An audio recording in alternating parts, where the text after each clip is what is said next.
तो बस्तर में एक तरफ कांग्रेस का सम्मेलन हो रहा है और इसी को लेकर पूर्व मंत्री केदार कश्यप की तरफ से बयान सामने आया। बीजेपी पहले से बस्तर को समर्पित है।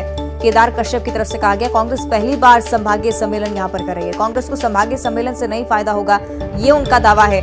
कांग्रेस वहां पीसीसी अध्यक्ष की फोटो लगाने की अनुमति दे, एक आदिवासी का अपमान है जो कि नहीं सहा जाएगा और बस्तर में कांग्रेस की स्थिति नाजुक है, ये कहना है केदार कश्यप का। साथ ही ये भी कहा कि वहां के मंत्री समझ गए हैं कि लोग उनसे नाराज हैं। ऐसा हो रहा है कि आगामी चुनाव को देखते हुए वो संभागीय स्तर के सम्मेलन कर रही है। फट चुकी है कि बस्तर, सरगुजा और पूरे छत्तीसगढ़ में उनकी स्थिति बहुत ही नाजुक है, खराब है।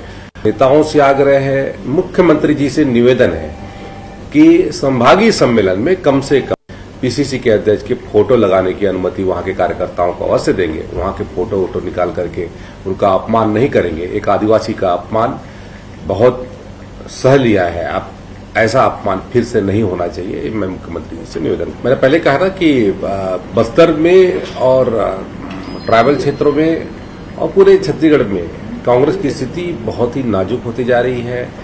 वादा खिलाफी के चलते इनके विधायक, इनके मंत्री वहां के लोगों का सामना नहीं कर पा रहे हैं और अब चुनावी वर्ष है, चुनावी वर्ष अब 6 महीने के बाद उनको जाना है, तो किस मुंह से ये इनके विधायक जाएंगे?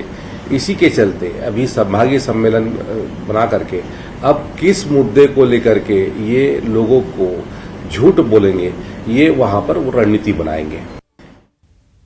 तो आप देख रहे हैं बीजेपी की तरफ से केदार कश्यप ये बयान दे रहे थे, जिन्होंने कहा है कि कोई खास फर्क कांग्रेस के संभागीय सम्मेलन से नहीं पड़ने वाला है। सियासी मायने इसके हम समझ लेते हैं। हमारे दोस्त सहयोगी श्रीनिवास नायडू जगदलपुर से हमारे साथ लाइव जुड़ रहे हैं, साथ में ममता लांजेवार जो कि रायपुर से हमें रिपोर्ट कर रही हैं।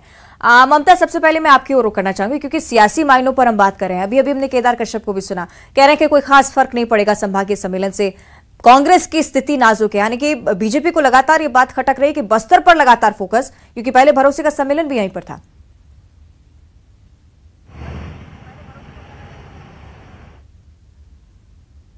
देखिए, बस्तर में अगर हम बात करें तो अभी बस्तर जो है वो पूरी तरीके से कांग्रेस के हाथ में है। मतलब कि बस्तर की सारी सीटें जो है वो कांग्रेस के पास है और जाहिर तौर पर ऐसे में जब आप शासन पक्ष में रहते हैं तो आपकी चुनौतियां भी बहुत ज्यादा बढ़ जाती है।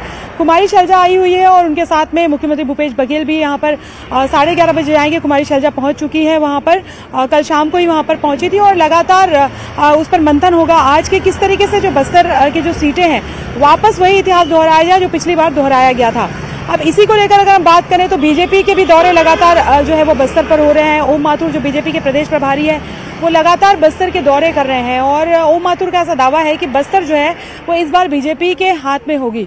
इसी को लेकर अगर हम बात करें तो जो बस्तर में जो संभागीय सम्मेलन हो रहा है इसी को लेकर केदार कश्यप से पूछा गया था तो उनका कहना था कि बस्तर में कांग्रेस की स्थिति नाजुक हो चुकी है, मंत्री जवाब नहीं दे रहे हैं और यही वजह है कि लगातार जो है वो पहली बार इस तरह का सम्मेलन किया जा रहा है। लेकिन उन्होंने एक बात कही कि मोहन मरकाम जो है पीसीसी के अध्यक्ष जो है उनका पोस्टर लगाने की अनुमति वहां पर दी जाए। तो अब इस पर जरूर जो है उनके बयान पर जो राजनीतिक बयानबाजी तेज हो सकती है, कांग्रेस की तरफ से भी बयान आ सकते हैं। लेकिन दूसरी तरफ अगर हम बात करें तो विश्व आदिवासी दिवस जो था उसी दिन जो विष्णुदेव साय का जो है वो के बदले जो है बीजेपी के प्रदेश अध्यक्ष बदले गए थे और जो है उसके बाद में कांग्रेस ने ये भी कांग्रेस ने भी इसको लेकर जो है वो लगातार सियासी बयानबाजी की थी कि विश्व आदिवासी दिवस के दिन जो है एक आदिवासी लीडर को बीजेपी ने प्रदेश अध्यक्ष के पद से हटा दिया। तो ये अगर हम बात करें तो जाहिर तौर पर दोनों ही पार्टियां मौका ढूंढती रहती हैं कि कब जो है वो इस तरह का मौका मिले और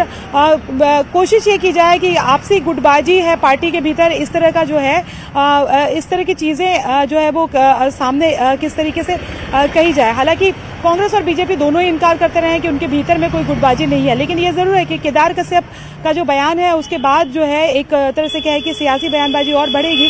बहरहाल पूरा 11 बजे से जो है वो संभागीय सम्मेलन शुरू होगा और इसमें कुमारी शैलजा उसमें सारे मंत्री और विधायकों को शामिल होने के लिए कहा गया है। सभी मिलकर ये इस बात पर रणनीति बनाएंगे कि बस्तर को जो है फिर से उसी तरीके से कैसे साधा जाए। जी बिल्कुल ठीक आप कह रही हैं ममता, दोनों ही पार्टियों का बस्तर पर फोकस इसलिए भी क्योंकि सत्ता का चाबी भी इसे कहा जाता है। श्रीनिवास हमारे साथ लगातार जुड़े हुए हैं। श्रीनिवास, जगदलपुर में आप मौजूद हैं, सियासी समीकरण भी समझाइएगा, साथ ही साथ संभाग स्तरीय सम्मेलन को लेकर क्या तैयारियां हैं वहां पर, इस पर भी चर्चा।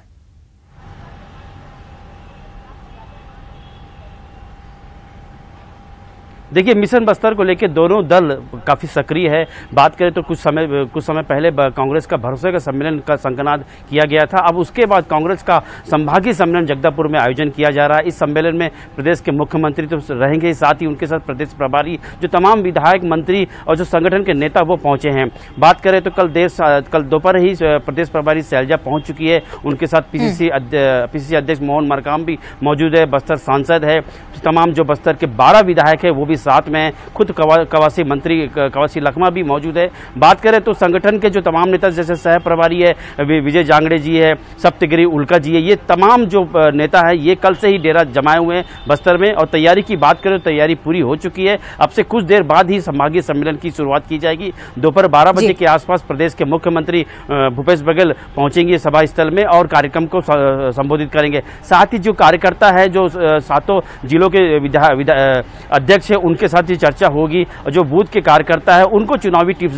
दिए जाएंगे। साथ ही जो 2023 में जो वर्ष के अंत में जो चुनाव होना है उनके लिए सभी को तैयार रहने के निर्देश दिए जाएंगे। तो कुल मिला के बात करें तो कांग्रेस पूरी तरह से तैयार है मिशन बस्तर को लेकर। जी बिल्कुल श्रीनिवास, आप लगातार नजरें भी बनाए रखिएगा कि इस बैठक में कौन सी बड़ी बातें सामने आती है। बहुत शुक्रिया आपका फिलहाल जानकारी के लिए। ममता, आपका भी बहुत बहुत धन्यवाद। बात करेंगे अब मुख्यमंत्री भूपेश बघेल की, जिनके 2 जिलों के दौरे को लेकर आज जानकारी साझा की गई है। सबसे पहले दुर्ग का दौरा, जिसे लेकर डिटेल साझा की गई, साथ ही साथ जगदलपुर में हम बता ही रहे हैं आपको कि संभागीय सम्मेलन है और यहाँ पर प्रदेश प्रभारी कुमारी शैलजा की मौजूदगी, सीएम भूपेश बघेल की मौजूदगी, यहाँ पर संभाग स्तरीय बैठक कांग्रेस की तरफ से आयोजित की जानी है। अब से कुछ ही देर बाद बैठक भी शुरू होगी। फिलहाल ये जानकारी भी कि मुख्यमंत्री भूपेश बघेल बैठक में शिरकत तो करेंगे, लेकिन देर शाम दुर्ग जिले के दौरे पर भी वो रहेंगे। पाटन में कई विकास कार्यों की सौगात मुख्यमंत्री भूपेश बघेल देने वाले हैं।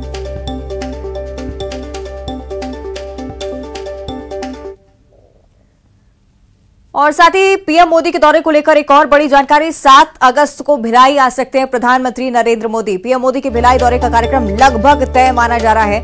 पीएमओ ने दौरे की जानकारी दे दी है और पीएम मोदी भिलाई में आईआईटी के साथ साथ 2 फ्लाईओवर्स का लोकार्पण भी करेंगे। इसके साथ ही पीएम मोदी चरौदा में रेलवे के सोलर पार्क का भी लोकार्पण कर सकते हैं। पीएमओ ने आईआईटी भिलाई के दौरे को सूचित किया है और आईआईटी को भी इस बारे में जानकारी दी गई कि पीएम यहां पर पहुंचेंगे और पीएम के दौरे का प्रोटोकॉल जारी होना फिलहाल बाकी। पीएम के दौरे को देखते हुए जिला प्रशासन अलर्ट हो चुका है। जल्द ही दौरे की तैयारियां शुरू होंगी। और अगली बड़ी खबर भी रायपुर से ही, जहां जोगी कांग्रेस प्रदेश अध्यक्ष अमित जोगी का समर्थकों का पत्र सामने आया। अमित जोगी ने पार्टी कार्यकर्ताओं को इमोशनल लेटर लिखा है। पत्र में पार्टी को लेकर इस हफ्ते निर्णय लेने की बात कही गई। कार्यकर्ताओं से कहा है कि आपका भविष्य केवल और केवल उज्जवल रहेगा। पत्र में दावा कि 2023 में प्रदेश में सरकार जोगी कांग्रेस बनाएगी।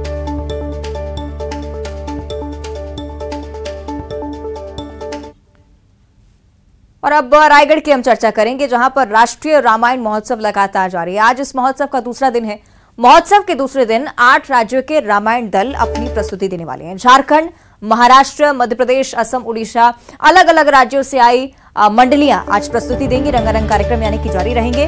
दोपहर करीब 2:30 बजे से रात 8:30 बजे तक ये आयोजन चलता